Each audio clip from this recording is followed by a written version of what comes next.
Aaron, Jacob, מה שלומך? בסדר. מה קורה? Life's been busy. Life's been very busy. Happy New Year. Happy New Year. Shana tova umetuka. Yep. Wow, we got The second quite time. a Yep. crowd for Rashi. People are excited for Rashi. People love the French. Rashi is exciting. Mm-hmm. Okay, so we are going to do Parsha. So I thought maybe we can. So we can start with it. I don't know what our pace is. I can bring it up too if you want, or unless you want to kind of. I got it. Nope. I got it. Okay. Where were we? So Sepharia. So I'm sure that some parts we might move faster, some parts we will move slower. But how much I guess Rashi have you done? I mean, it's a complicated question. How much Rashi? I mean, I've been going through the Parashat. I did it with the Chabad app 1 year. Okay. So with Rabbi Gordon. Okay. And then I try to read Rashi almost every week, or every week, but not Biyun or.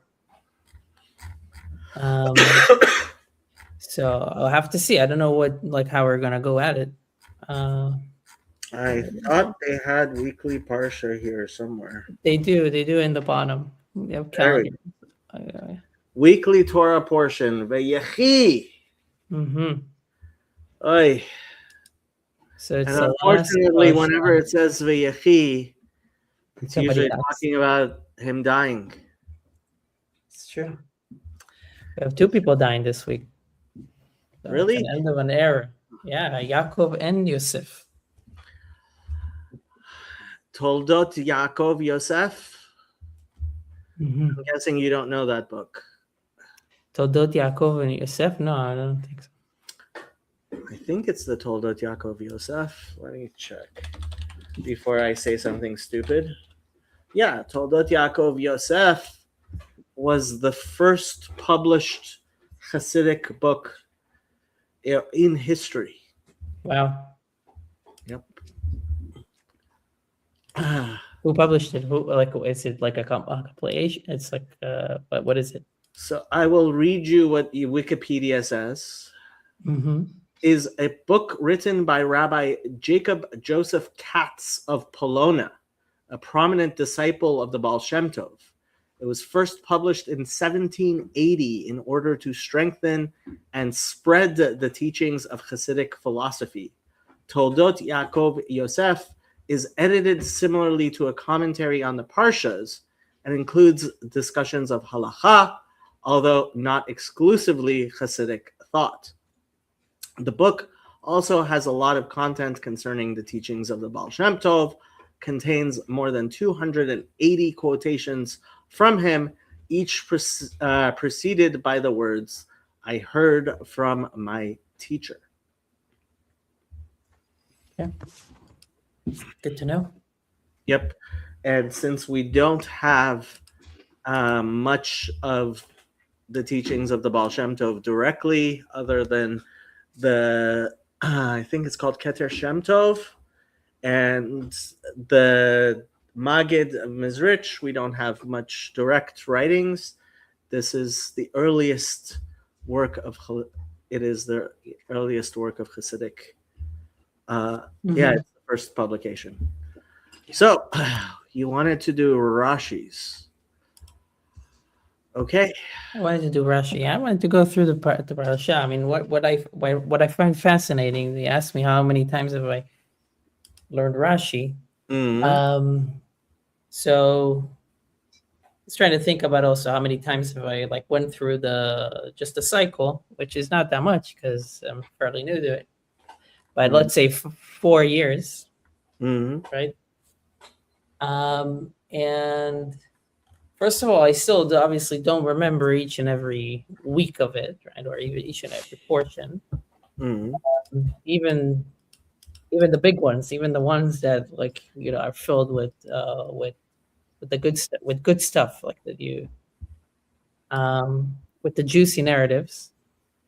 And sometimes I hear somebody talk about it, and they mention about how it says here that he did this, or there was this one word that is mentioned before the other word, and I'm like, I didn't even notice it. Like, how did he even notice that? Which is the beauty of asking the question. It's like why is it word even here? And it's so that's the reason also that I wanna do more and more of beyond just looking at the commentaries, just being able to look at the pshat as much as possible as well. There's so much even just in that. Yeah. There is, and you're right. And the way most people do Rashi is they will attempt to read the the parsha, and when they have a question on the pshat of the parsha, they will generally start then to look at Rashi to kind of understand pshat. And I mean, we can do that. We can definitely do that if that's what you would like to do. What are you looking for? I was looking for what I thought I clicked on, which was this week's parsha, but for some reason it's not there anymore. It was right here. Usually it's on the right, or maybe it's a white screen. If not, it'll be on the bottom in the footer. I may have to. Or you can just go to normal. There we go. I hear it. Yeah. Okay, there it is. Vayechi. Yeah, I think. I mean, what can people see this? If you want, we can also use another website. We can use Torah. You think that's better? Might be. Well, put the link so that people can follow. Okay. I think when I. Okay. Well, let's answer what people are saying. Should we give the folks at home an intro to who Rashi was and his significance, context, etc.? And now you have to explain the Baal Shem Tov and how he differs from Rashi.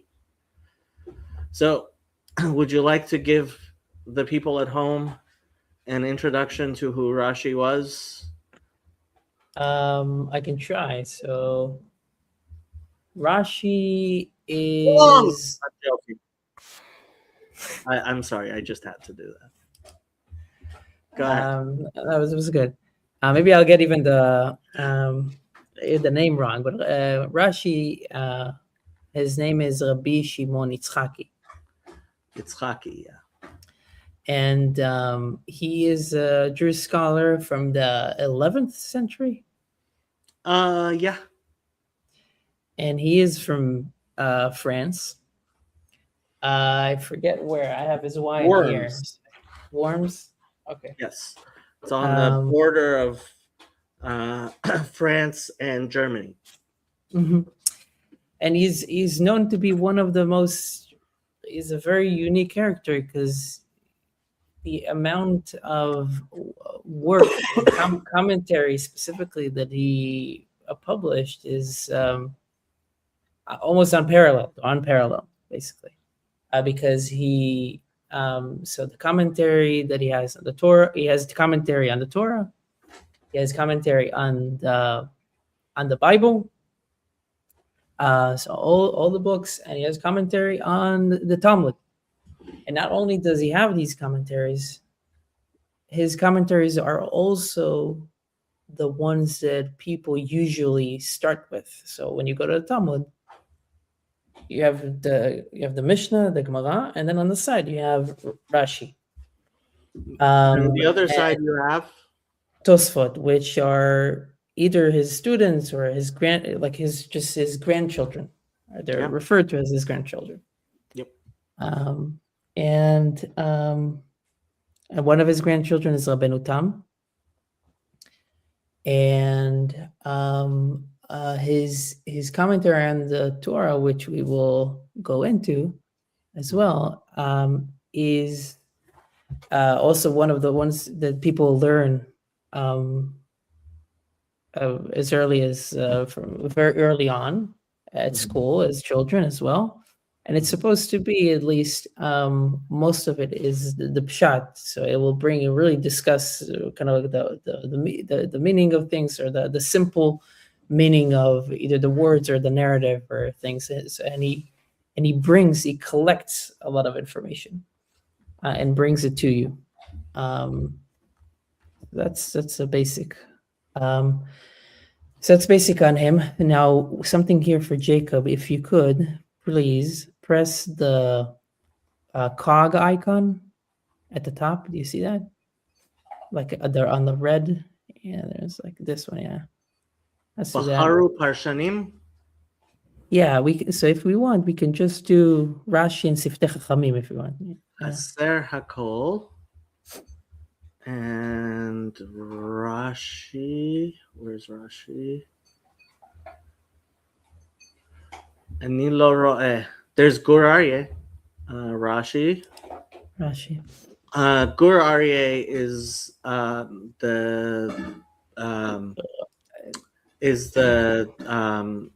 I know who he is. Preeminent. Maharala Prague is the preeminent. Whatchamacallit on Rashi. We could also bring the English, yeah, if you want. I think it will if you choose English. So, Bachar. What? No. Like on the go to the right. Yeah, you see that like world icon on the bottom. Oh, Bachar. Yeah. So if you click on English, yeah, it'll bring English for everything. Wow. Okay. And then I think. Yeah, and then you can make it bigger when you go outside of this. They have a zoom. So Ishur? Ishur. Seguro. Okay. Very nice. Does it have English on Gur Aryeh? No, it doesn't have English on Gur Aryeh. Okay.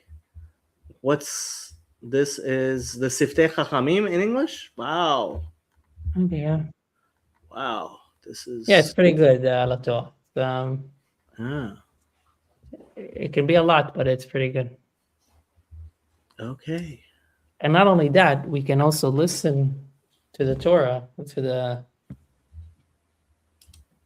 ויחי יעקב בארץ מצרים 17 שנה, ויהי ימי יעקב שני חייו 7 שנים ו40 שנה. Okay.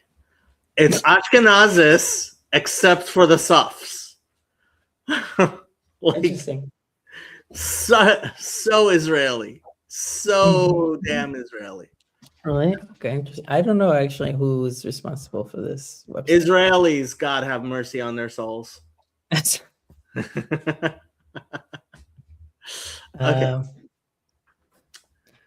Can you press the zoom button? You see it on the left there on the header? Yeah.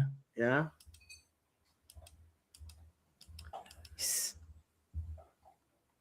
Okay, I feel like we're totally prepared now.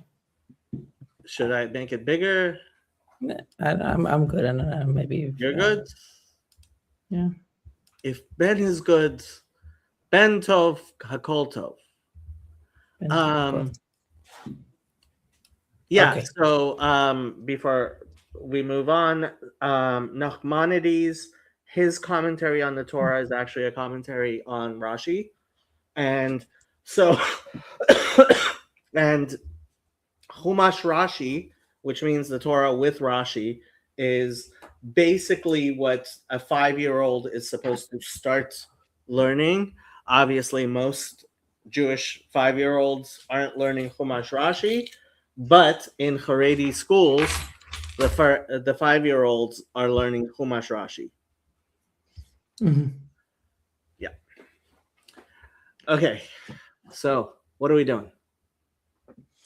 So do we want to go through it and see if we have any questions, Sure. section by verse by verse? Sure. Okay. Do you want me to start? Please. Okay. אוקיי, ויחי יעקב בארץ מצרים 17 שנה, ויהי ימי יעקב שני חייו 7 שנים ו40 שנה. Obvious question. Obvious question. Let's What's see. the obvious question? ויחי יעקב בארץ מצרים 17 שנה. So Yaakov, I guess let's translate it and then I can also process it. Yeah. So Yaakov lived in Mitzrayim 17 years. וימי יעקב שני חייו 7 שנים ו40 שנה. And Yaakov's life, both of his life, it kind of uses an interesting term, 147 years. Yeah. So why the double lashon? Mm-hmm. Yeah. Why does it say shnei chayav? Both his lives. It says Yemei Yaakov and Shnei Chayav, right? Mm-hmm. So I don't know. Does Rashi comment on this? Lama parshas Satuma.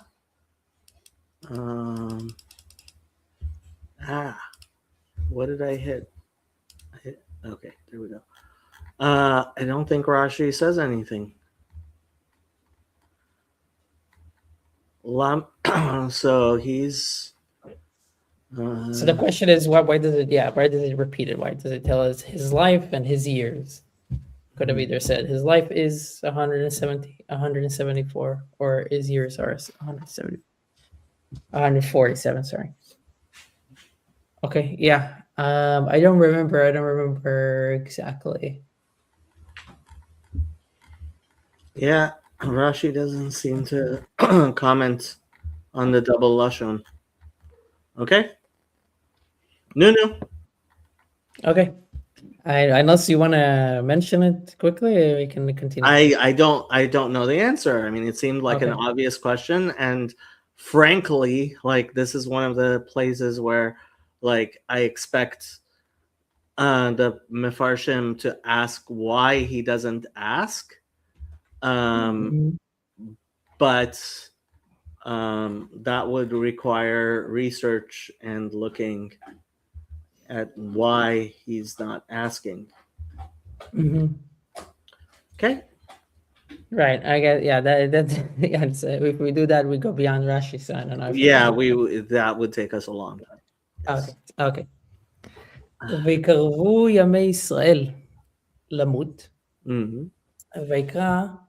ויקרא לבנו יוסף. Okay, so let's stop actually when a question comes. Okay, so now it says ויקרבו ימי ישראל. It says that the days of Israel, ויקרבו ימי ישראל למות, the days of Israel he's getting close to death. So another obvious question is, it just told us about Yaakov, and now it's using the name Israel. That's another question. That's a question I had. Yeah. Right. So I don't know if. Yeah, Rashi doesn't seem to answer that question either. Well, I know that there is a certain principle. I don't know if it's a principle, but I don't know where I heard it from. For when the Torah uses the name Yaakov and when it uses the name Israel. So Yaakov is usually when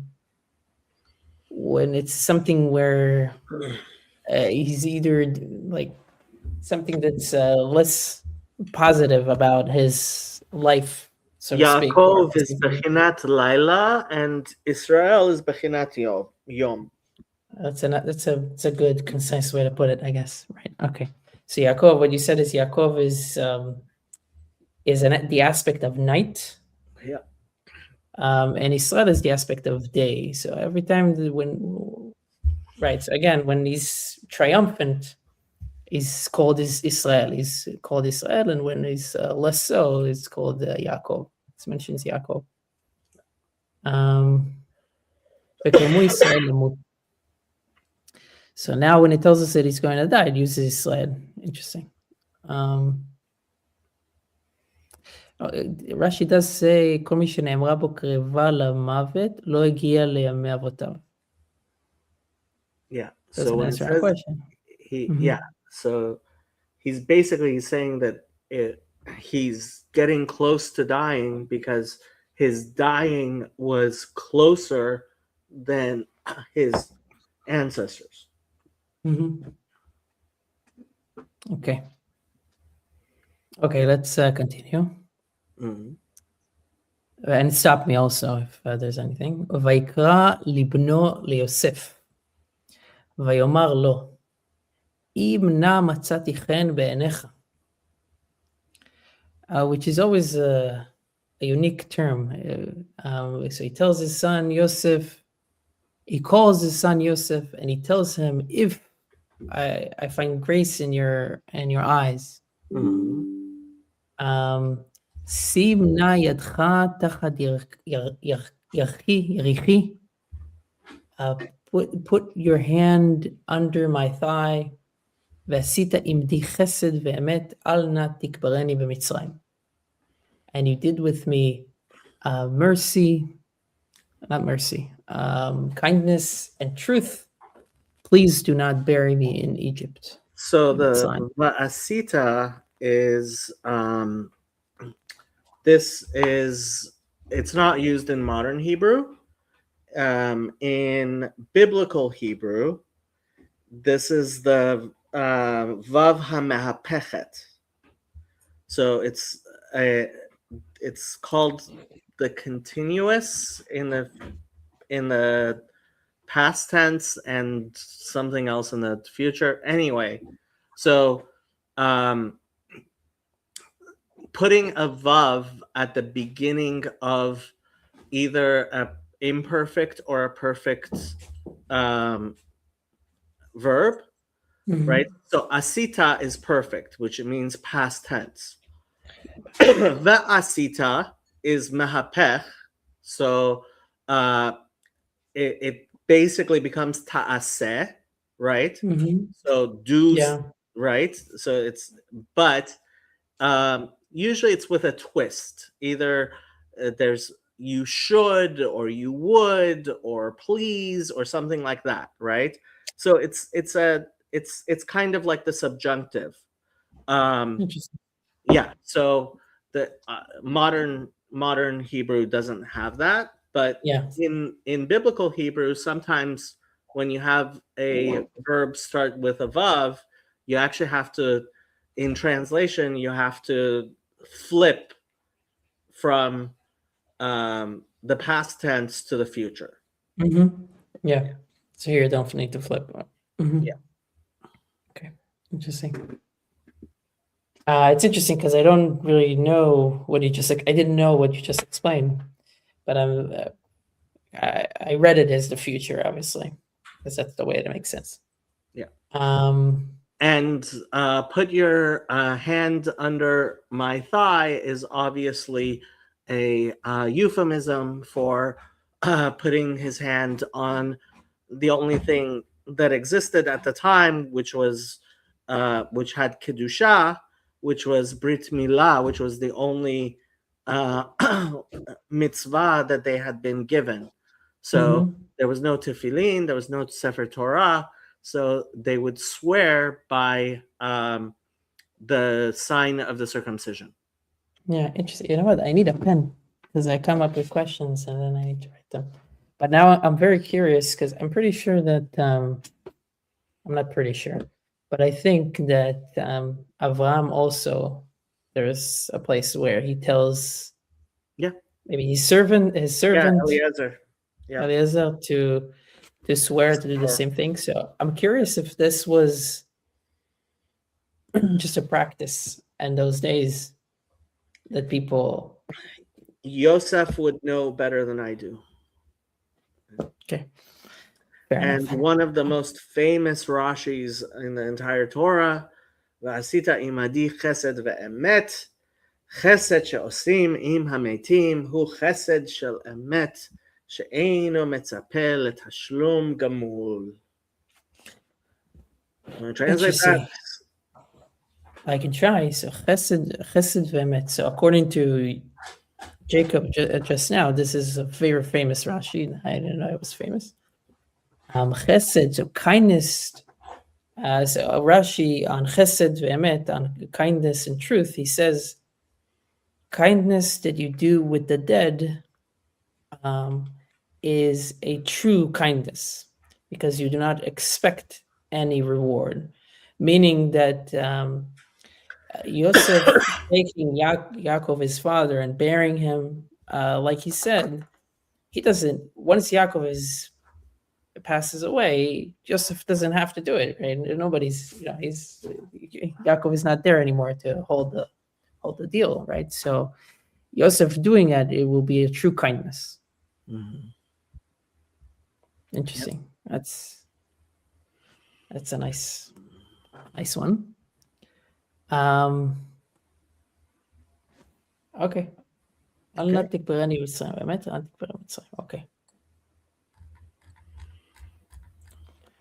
So I see the Rashi. The Rashi is open. I see that he has more things, but I don't necessarily have anything specific. So yeah, I pointed that one out because honestly, it's one of the it's especially at when at kavuras, like it's people oftentimes when they're giving a drasha at burials, they will oftentimes talk about how it's chesed ve'emet and how it's a chesed shel emet, etc.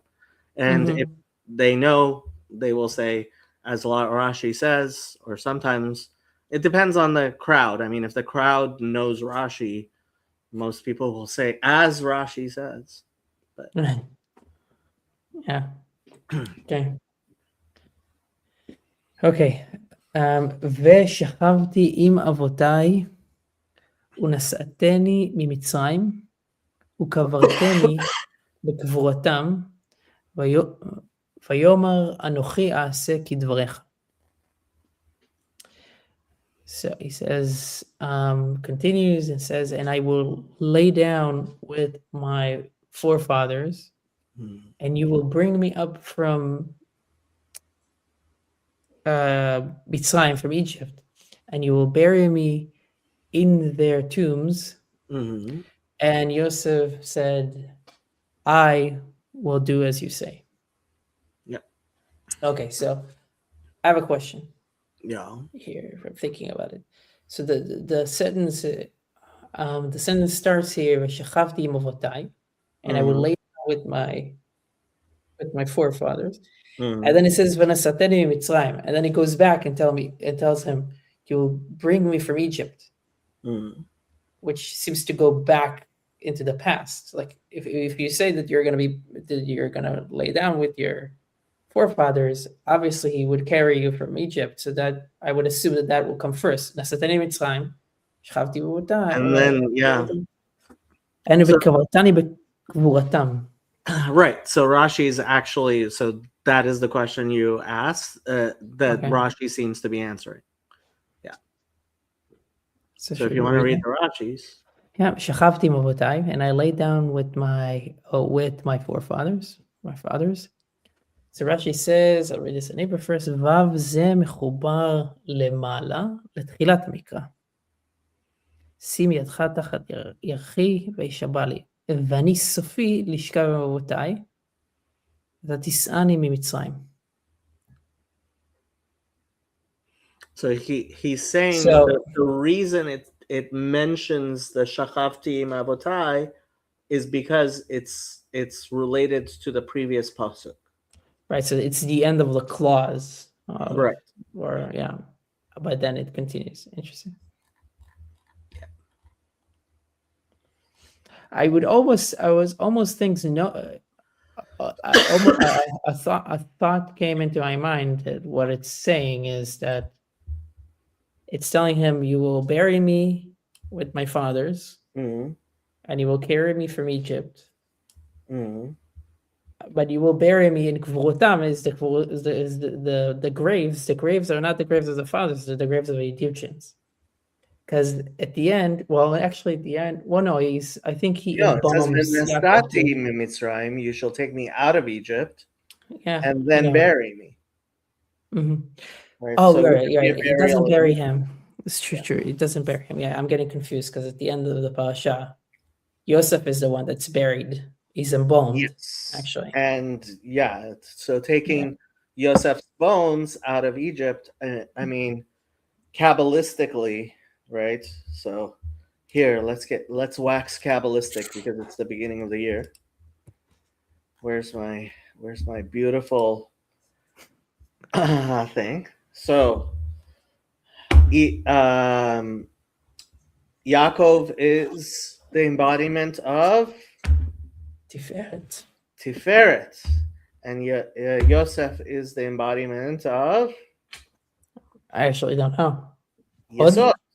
Yesod. Interesting.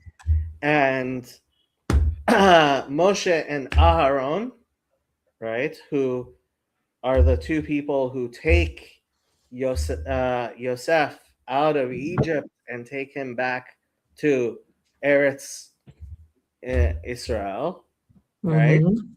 Are Moshe is Netzach and Aharon is Hod. I can see that. And Eretz, land, is Malchut, right? So the center, right? The center, what you call it? The center column is Yaakov and Yosef, right? And Yaakov goes to be buried with his father Abraham and Yitzchak. That's Chesed v'Gevurah, right? And then Yosef has to wait for Moshe and Aharon to raise him up and bring him, and that's shlemut of the midot. Interesting. Yeah. So that's our Kabbalah lesson for the night. First Kabbalah lesson of the year. That infographic is referred to as the Partsuf. Sometimes usually translated as the tree of life. It is a Kabbalistic rendition of the 10 svirot or attributes of God. And if you count very closely, you will see there's precisely 10 of them. Right? Well, right. Well, no. Yep. And that's a discussion for another night. I think we touched on it on our Tanya. We've touched on it many times before, yes. So there are only 10 sefirot, but that particular, so depending on which way the partsuf is shown, so as we say, it's 10, not 9, 10, not 11, right? Because there are 3 of the sefirot which are wedged within each other, which are Keter, Malchut, and Da'at, and various Partsufim only show 2 out of those 3. Can you clear up the misconception that the Sfirot are Platonic ideals? Yes, the Sfirot are not Platonic ideals. The Sfirot are attributes of God, which, as we say, God is love, but we don't say love is God, because each attribute is an expression of pure godliness, yet at the same time, so you could say it is even a hypostasis of divinity, but at the same time, it is only a hypostasis because no hypostasis of godliness can truly represent godliness in the world. Do we need to talk about hypostases? I mean, I'm okay. Okay. If you're okay, I'm okay.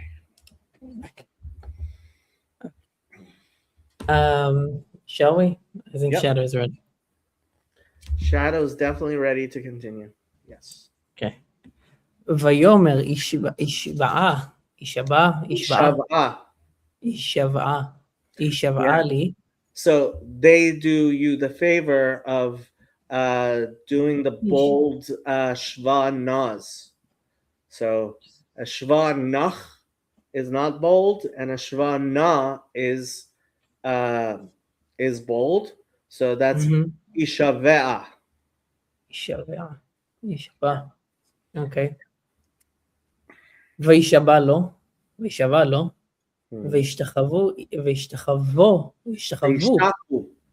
וישתחוו ישראל על ראש המיטה. So, okay. So I guess one thing that that I've heard in the past and comes here about this is that this is the second time that he asked him to swear to him. So he asked him to promise me, and now he swears, and they ask him to swear again. So again, the reason is like, why does he need this? Like, is he not sure that Yosef will actually do this? And then actually, I'm maybe confused for a second. So he said, "Swear to me," and he swore to him, and Israel bowed at the head of the bed. Mm-hmm. Yeah. Why does Israel bow to him? Why does? So I mean, he's the king. It's true, Rashi, and it's a prophecy. Okay. Rashi actually is answering. Okay, good. I didn't know what that means, but the translation is pretty good.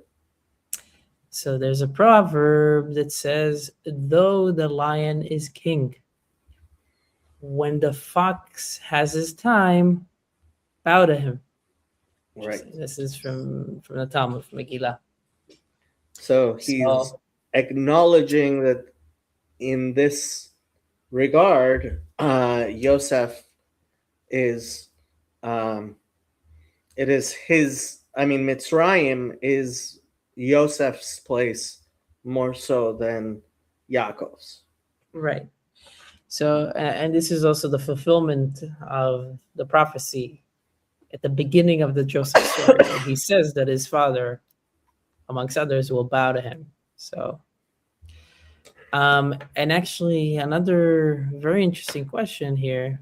Well, kind of interesting. Al Rosh Amita. So I'm trying to even imagine this, visualize this, because imagine if we're saying that Yaakov Israel is dying, so he's maybe laying down in bed. So and now he's bowing. At this point, I have to point out to the people who are heretics and believe that the Bible is anachronistic and was written later. So this is actually one of the proofs that they knew the customs in Egypt at that time, because they had beds in Egypt, but they didn't have beds in Canaan. So just the fact that he's lying on a bed is actually confirmation that the text was aware of Egyptian customs. At least this is what I've been told, and I'm sticking by it. I've actually related to that. If you're going on to another thing related to that, I listened to a very interesting video that talks about some archaeology connected to Exodus and different archaeology and terminology. I guess I don't know if that's the word for it. And there's a few things that they bring there that are super interesting. One of them is the term the finger of God, Etzba Elohim, who. So that term is used, I think, only once in the Torah, and it's used in Exodus, and when I think the magicians, the Egyptian magicians, Etzba Elohim, I'm pretty sure is used by Aseret Dibrot, unless I'm mistaken. I think it's used with the pishpishim, with the kinim, with the lice. So let's look up. Etzba is written with an ayin. Aleph Tzadik Bet Ayin. Aleph. I always get my Alephs and Aleph Tzadik Bet Hey. So I think what happens is, the frogs come, and then the Pharaoh asks his magicians to do it, and they do it, I think, or they say, yeah, we know how this is done, or the blood, we know how this is done. But then when Moshe God brings the lice, the Egyptians say, like, these little things, like, we can't do magic with them. This is Etzba Elohim. This is the finger of God. So I think that's where it's at. So first of all, I have to say, I believe, I mean, either I'm not finding Etzba Elohim. It might be not a You know what? Let's do this in English. Finger of God Bible verse. Ala Torah will have it, actually. If I look Exodus 8:19. Exodus 8:19. Yeah. ושמתי פדות בין עמי ובין עמך למחר יהיה האות הזה, ויעש הוויה כן, ויבוא ערוב כבד בית פרעה, בית עבדיו, וכל בארץ מצרים. No, this must have been the one before. It's 8:15. 8:15. Okay, ויאמרו החרטומים אל פרעה אצבע אלוקים היא ויחזק לב פרעה ולא שמע עליהם כאשר דיבר הוויה. So I didn't finish my point. The point was that term is used. There's archaeological records of that term being used by the Egyptians to describe things that they couldn't figure out what they were very early on. That one, and then so that was one, and then another one was there's another term that actually a friend of mine asked the question where it says, like, I think when it talks about the choshech, about the darkness. Mm-hmm. It says that there was never darkness like that ever in the land of Egypt, or something like, or it kind of uses a term. It's like, it's kind of slightly weird. Lo nir'a b'medina kmo zeh. Like, it doesn't, like, this kind of darkness was never present in that land and will never be repeated, or something like that. Mm-hmm. And it's kind of a unique phrase, and that phrase as well, there's multiple records of it being used when the Egyptians describe calamities. Then they use that term, like, this calamity was never seen and will ever, something like that. They use this, and again, that was something that was. So those are two different pieces where the Torah uses terms that the Egyptians use in a very interesting way. So okay, I have to say Exodus 31:18 and Deuteronomy 9:10,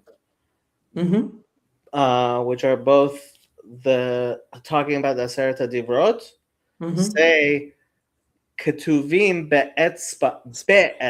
It doesn't say etzba Elokim, be'etzba Elokim, but they also refer to etzba. Yeah. Interesting. I mean, I don't think it detracts necessarily from the point. The point is Yeah. still that they use the term of the Egyptians against them, and at least it shows that they have knowledge of that, and also that again, the people that read it, especially early on, had knowledge of probably what that meant. Yep. So do you want to read the Rashis on Al Rosh Hamitah? Al Rosh Hamitah, right? We had a question about. So I was saying that I'm trying to visualize if he's laying down. How does he? He's bowing now, and also Al Rosh Hamitah. I don't know what he's the head. Bowing up. At the head of the bed. At the head of the bed. Okay, so let's see. הפך עצמו לצד השכינה. So מהיכן אמרו שהשכינה למעלה ממרשותיו של חולה.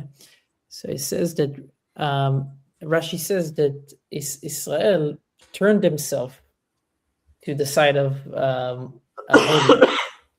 the side of the Holy Spirit. And from here they say in the Talmud and Shabbat, our sages, that the how do you say Shechina? The Holy Spirit of Holy God, Spirit, okay. the divine dwelling of God. Is above the head of a sick person. Yeah. Devar acher. Devar acher.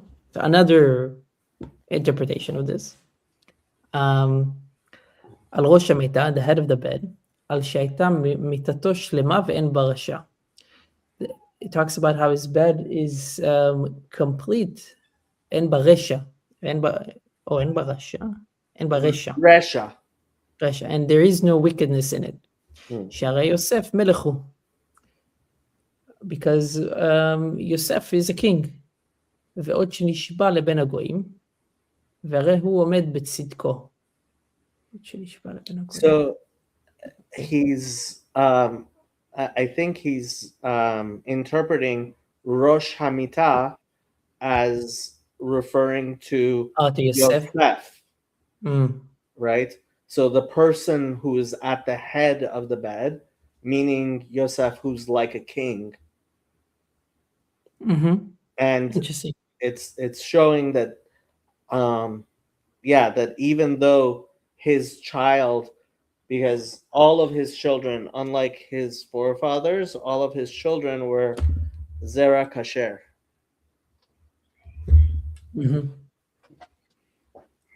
Lo yatsa mimenu Esav ve'Ishmael. Right. Okay. Interesting. Yeah. Weiter? Weiter.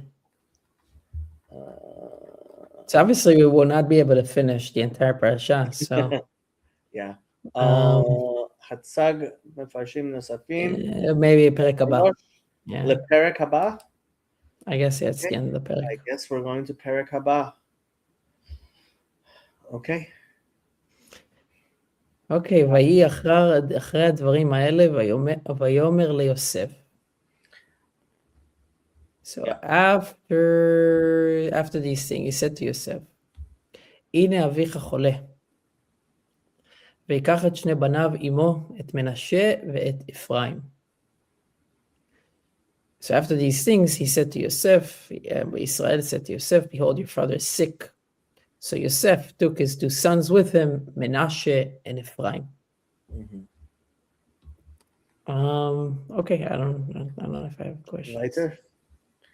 Okay. Vayaged liYaakov. And Yosef said to Yaakov, so now it says Yaakov again, I don't know why. ויאמר הנה בנך יוסף בא אליך, ויתחזק ישראל וישב על המיטה. He told Yaakov and said, behold, your son Yosef is coming to you. Israel gathered his strength and sat up on the bed. So it looks like, so I guess my question here is, Rashi is saying Vayaged Hamagid, that it was an angel.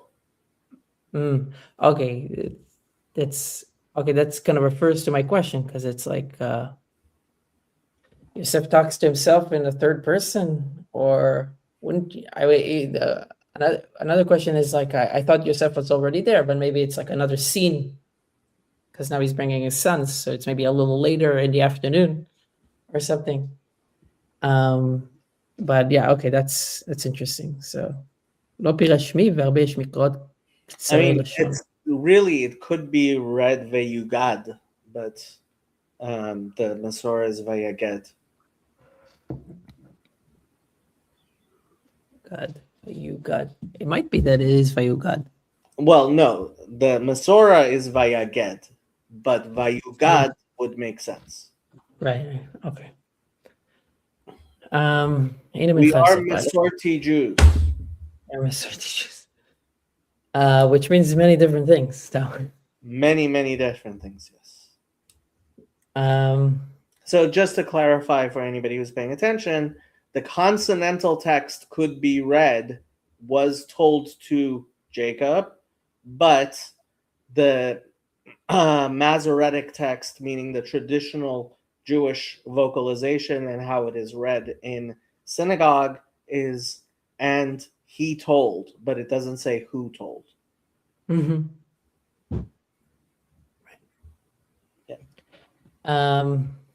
Okay, and it says that again, I don't have a question, but it's interesting that Israel. So first of all, it starts with Yaakov at the beginning of the sentence, and then it says "Vayitchazek Israel v'yeshev al hamita." This says Israel gathered his strength and sat by the bed. So it's interesting that it flips between them. So maybe it talks about it here. Vayitchazek Israel. I mean, we can read it. אמר אף על פי שהוא בני, כיוון שהוא מלך, אך לא כבוד, מכאן שוכן כבוד ומלכות. Okay, so here it just talks about that. Vayitchazek, not so much. Vayitchazek. We should show respect to kingship. Yeah. Based on what Yaakov is doing. Okay. Wow, there's no Rashi here, no? ויאמר יעקב אל יוסף, אל שדי נראה אליי בלוז וארץ כנען ויברך אותי. Yaakov said to Yosef, El Shaddai appeared to me in Luz in the land of Canaan and blessed me. And there's no Mefarshim. Or at least not no Rashi. Yeah. But here it's always a question about, okay, why is it using that name of God? I don't know, Luz in Eretz Canaan. I don't know what he's referring to. Is that after the angel? I think that's the Sulam. The Sulam. The ladder. Ladder. Okay. So Yaakov tells him about this, and then he says, "Vayomar Elai, eineni mefarecha vehirpitecha arbiticha unatatecha לקהל עמים ונתתי את הארץ הזאת לזרעך אחריך אחוזת עולם." So Yaakov tells him that the angel said to me, "Behold, I will make you fruitful and multiply, and I will make you into an assembly of peoples, and give this land to your offspring after you as an everlasting possession."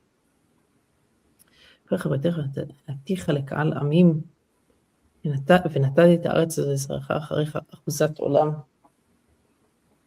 I don't know exactly what it means or why that term is exactly is used here. Okay. ונתתיך קהל עמים, בשרני שעתידים לצאת ממני עוד.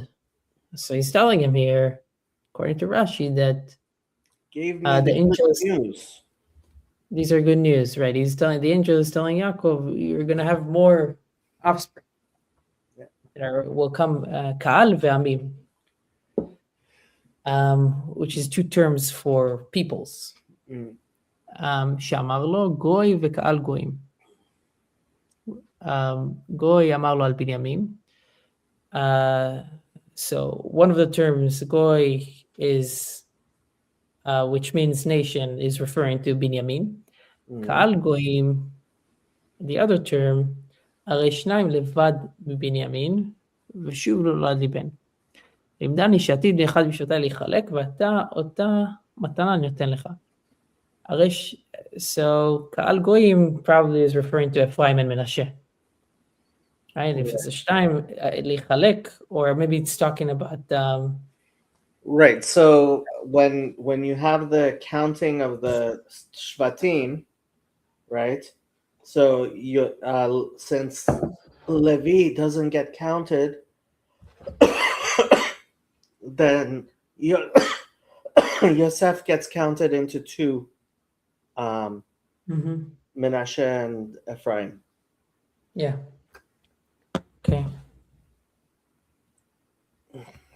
Okay.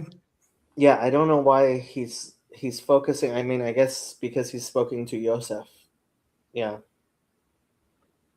So he mentions that, and he says, "Yeah, like I can see now how this blessing is actually fulfilled." Right. I guess if he's bringing the two sons. Yeah. Right. Right. And now he says, "V'ata shne banecha noladim lecha be'eretz Mitzrayim, ad bo'ai elecha mitzrayma, li hem Ephraim u'Menashe ki Reuven v'Shimon yuli." So it's basically saying your two sons are like sons to me, just like Reuven and Shimon are my sons. Yeah, not sure why specifically Reuven and Shimon, yeah.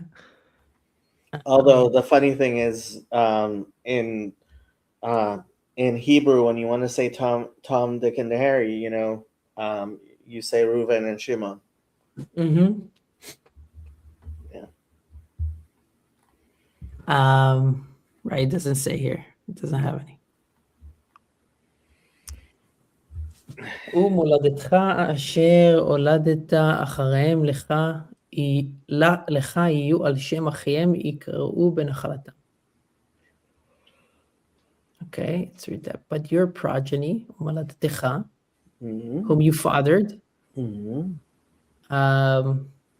which again is a double verse, or how do you call it? Yeah.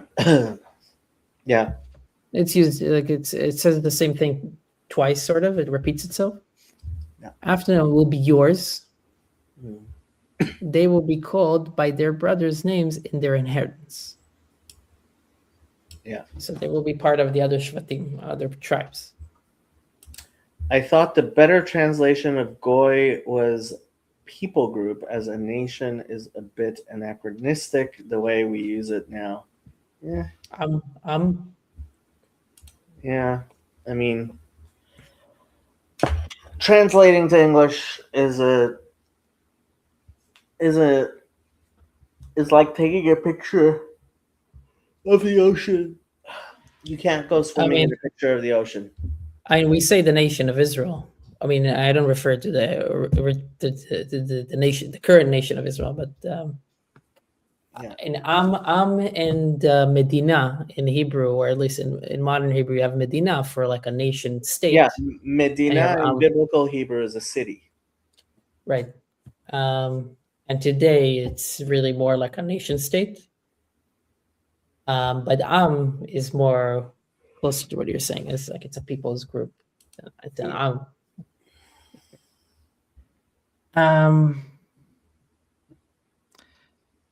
Okay, so I mean, he does answer why the extra lashon of Holid, if you want to read it. Im tolid od lo yu b'minyan habnei. So he says that moladetcha, if you bring more, they would not be counted as my sons. Like ela betoch shivtei Ephraim v'Menashe yu nichnalim. So anybody else that's going to come, they're going to be part of Menashe, and the tribe of Menashe and Ephraim. That's what he's telling him. So that's why he's using the double term. And this is, but we don't know where is Rashi bringing this, like this specifically. Okay. I'm gonna stop here. Or... Yeah, we can stop here. Yeah, we are at 104 already. Okay. Thank you very much. Thank you. Thank you, people, for watching. And lehitraot until we see each other again.